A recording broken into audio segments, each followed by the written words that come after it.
প্রিয় বন্ধুরা, আপনাদের আয়ুর্মিত্র হার্বস চ্যানেলের আরও একটি বিশেষ ভিডিওতে স্বাগতম। আজ আমরা নিয়ে এসেছি আয়ুষ স্বাস্থ্যমিত্র পদে নিয়োগ পরীক্ষার জন্য একটি দারুণ মক টেস্ট, যা আপনাকে আসল পরীক্ষার জন্য একদম প্রস্তুত করে তুলবে। বন্ধুরা, যারা এই পরীক্ষার জন্য মনোযোগ দিয়ে প্রস্তুতি নিচ্ছেন, তাদের জন্য আজকের ভিডিওটি হতে চলেছে একটি গেম চেঞ্জার।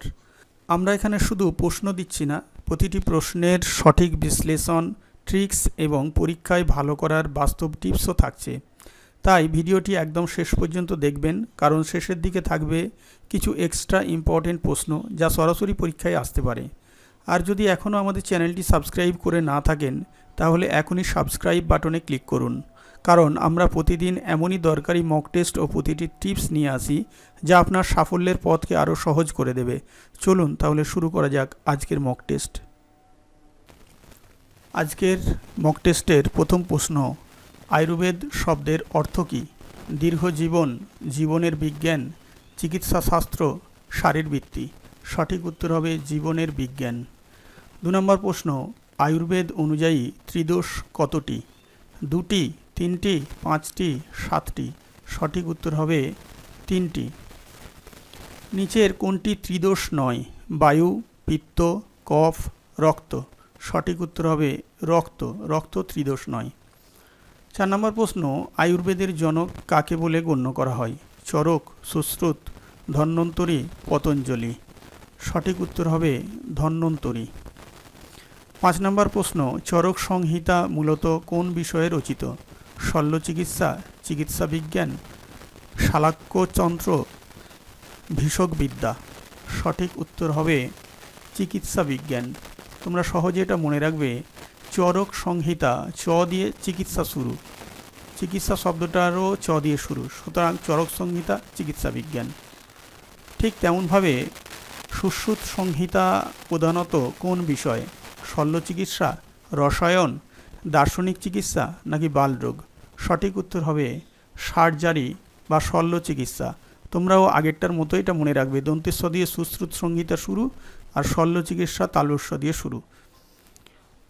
পরের প্রশ্ন, আয়ুর্বেদে কতটি ধাতু বর্ণিত হয়েছে? 5টি, 6টি, 7টি, 8টি। সঠিক উত্তর হবে 7টি। 8 নম্বর প্রশ্ন, নিচের কোনটি ধাতু নয়? রস, রক্ত, তেজ, অস্থি।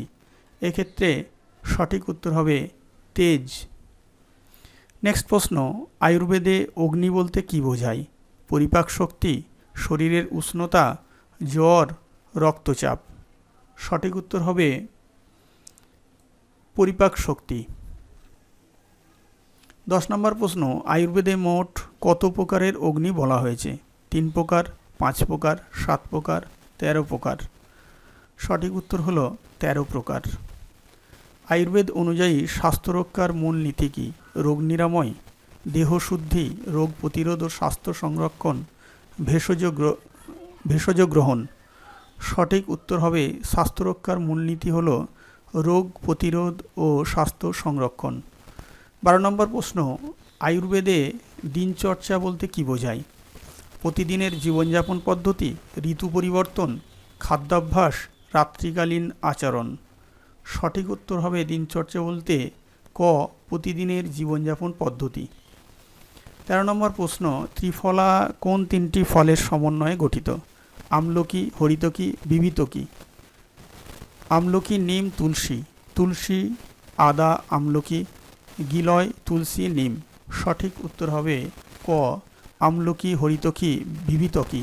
অর্থাৎ এই সংস্কৃতে বহেরাকে বা বাহেরাকে বিভীতকি বলে, আর হিন্দিতে বলে বেহেরা। 14 নম্বর প্রশ্ন, রসায়ন চিকিৎসা কোন উদ্দেশ্যে ব্যবহৃত হয়? ত্বক সুন্দর করা, দেহের পুনর্জীবন ও দীর্ঘায়ু লাভ করা, রোগ নিরাময় আর খাদ্য হজম। সঠিক উত্তর হবে অপশান খ, দেহের পুনর্জীবন ও দীর্ঘায়ু লাভ। 15 নম্বর প্রশ্ন, পঞ্চকর্ম চিকিৎসা কতটি ধাপে হয়? 3টি, 4টি, 5টি, 7টি। এক্ষেত্রে একটু প্রশ্নের মধ্যেই ইঙ্গিত রয়েছে, পঞ্চকর্ম অর্থাৎ 5টি চিকিৎসা ধাপে হয়। 16 নম্বর প্রশ্ন, নিচের কোনটি পঞ্চকর্মের অন্তর্ভুক্ত নয়? বমন, বস্তি, রক্তমক্ষণ, মর্দন। এক্ষেত্রে সঠিক উত্তর হবে ঘ, মর্দন। বমন কি? বমি করানো, ঘাম আনা, রক্ত শোধন নাকি স্নান? সঠিক উত্তর হবে বমি করানো। 18 নম্বর প্রশ্ন, আয়ুর্বেদে ঔষধি শব্দের অর্থ কী? ভেষজ উদ্ভিদ, খাদ্য পদার্থ, পাথরজাত পদার্থ নাকি প্রাণীজাত দ্রব্য? সঠিক উত্তর হবে ক, ভেষজ উদ্ভিদ। নিচের কোনটি আয়ুর্বেদে বর্ণিত নয়? মন, আত্মা, দেহ, যন্ত্র। এক্ষেত্রে সঠিক উত্তর হবে যন্ত্র, বাকি সবগুলোই আয়ুর্বেদে বর্ণিত রয়েছে। 20 নম্বর প্রশ্ন, আয়ুর্বেদে প্রকৃতি বলতে কী বোঝায়? প্রকৃতির পরিবেশ, ব্যক্তির শারীরিক ও মানসিক গঠন, আয়ুর্বেদীয় ভেষজ, দেহের রোগ। প্রকৃতি, অর্থাৎ অপশান খটা সঠিক হবে, ব্যক্তির শারীরিক ও মানসিক গঠন। 21 নম্বর প্রশ্ন, কোন দোষের প্রাধান্যে রাগ, ক্রোধ ইত্যাদি বৃদ্ধি পায়? বায়ু, পিত্ত, কফ, রক্ত। সঠিক উত্তর হবে পিত্ত, অর্থাৎ পিত্ত যদি কারো বেড়ে যায় বা সমস্যা দেখা দেয় সেক্ষেত্রে তার রাগ এবং ক্রোধ বৃদ্ধি পাবে। 22 নম্বর প্রশ্ন, কোন দোষ ভারসাম্যহীন বলে শুষ্কতা, অনিদ্রা ইত্যাদি হয়? বায়ু, পিত্ত, কফ, মেদ। শরীরের শুষ্কতা এবং অনিদ্রা, এক্ষেত্রে সঠিক উত্তর হবে বায়ু। 23 নম্বর প্রশ্ন, আয়ুর্বেদে আহার বা খাদ্যের গুরুত্ব কী? শরীর গঠন ও রোগ প্রতিরোধে সাহায্য করা, শুধু তৃপ্তি দেয় নাকি শরীরকে শীতল করে নাকি মানসিক বিকাশে বাধা দেয়? এক্ষেত্রে সঠিক উত্তর হবে ক, শরীর গঠন ও রোগ প্রতিরোধে সাহায্য করে। 24 নম্বর প্রশ্ন, আয়ুর্বেদে ঘুমকে বলা হয় রোগ, সুখ, প্রাকৃতিক প্রয়োজন, অলসতা।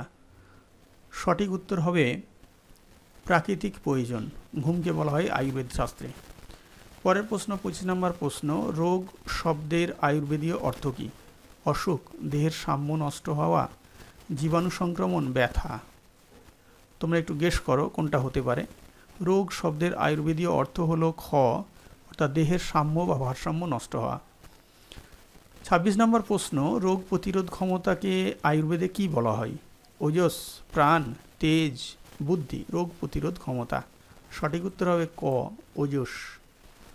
27 নম্বর প্রশ্ন, আয়ুর্বেদ অনুযায়ী ঋতু পরিবর্তনের সময় কি পালন করা উচিত? রাত্রে জাগরণ, ঋতুচর্চা, উপবাস নাকি কঠিন ব্যায়াম? ঋতু পরিবর্তনের সময় অবশ্যই ঋতুচর্চা করা প্রয়োজন। 28 নম্বর প্রশ্ন, যোগ আয়ুর্বেদের কোন অংশের সঙ্গে সম্পর্কিত? মন ও দেহের ভারসাম্য, শুধু শরীরচর্চা নাকি রোগ নির্ণয় আর অস্ত্রোপচার? কোনটা? সঠিক উত্তর হবে অপশান ক, মন ও দেহের ভারসাম্য। 29 নম্বর প্রশ্ন, নিচের কোনটি আয়ুর্বেদের মূল উদ্দেশ্য নয়? রোগ নিরাময়, স্বাস্থ্য সংরক্ষণ, সম্পদ অর্জন। তিনটে অপশান আছে এখানে, দীর্ঘায়ু লাভ। এখানে সঠিক উত্তর হবে আয়ুর্বেদের মূল উদ্দেশ্য নয়, সঠিক উত্তর গ, সম্পদ অর্জন। সম্পদ অর্জনটা কোনো মূল উদ্দেশ্য হতে পারে না কোনো চিকিৎসা বিজ্ঞানের। 30 নম্বর প্রশ্ন, আয়ুর্বেদের সত্য বলতে কি বোঝায়?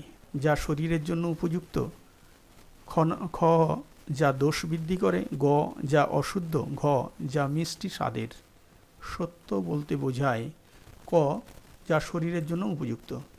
বন্ধুরা, ভিডিওটি কেমন লাগলো তোমরা অবশ্যই কমেন্ট করে জানাবে, আমরা প্রতিটি কমেন্টের উত্তর দেব এবং পরের ভিডিও কি শীঘ্রই আসছে, তাই চ্যানেলটি অবশ্যই সাবস্ক্রাইব করে নোটিফিকেশান অন করে দিন। ধন্যবাদ।